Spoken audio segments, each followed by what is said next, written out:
The first ever grand winner of Drag Race Philippines, Precious Paula Nicole, ha? Good evening po sa inyong lahat. Yes, hello. Kamusta naman po?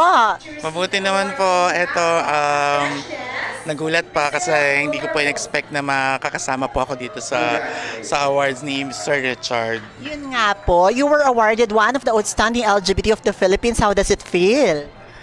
I'm so honored po and I feel so blessed kasi bago lang po ako na parang kakapanalo ko lang po last year sa Drag Race. So, I'm really grateful po na isa ako sa mga napili and sana hindi lang po ako yung ma-recognize. Marami pa pong drag queen dito sa Pilipinas na ma-recognize po ninyo. Kung kanino mo po ino-offer yung iyong award for tonight? Siyempre po ina-offer ko po yun sa sarili ko. Charing.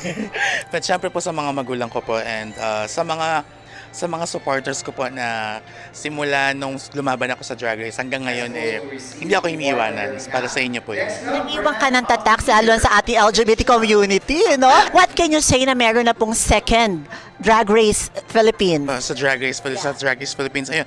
Gusto ko po lang pasalamat po sa Drag Race Philippines sa pagbibigay ng opportunity sa aming first season queens and congratulations kasi nagkaroon pa ng season 2 and sana mas marami pang seasons kasi mas marami pa po mga talented queens na madidiscover ninyo very, very soon. What is your message to all your followers out there, especially the LGBT community na talagang ang suporta sa'yo ay grabihan? Ay, grabehan talaga. Maraming salamat po sa suporta, sa pagmamahal, and sa pagtitiwala at sa paniniwala.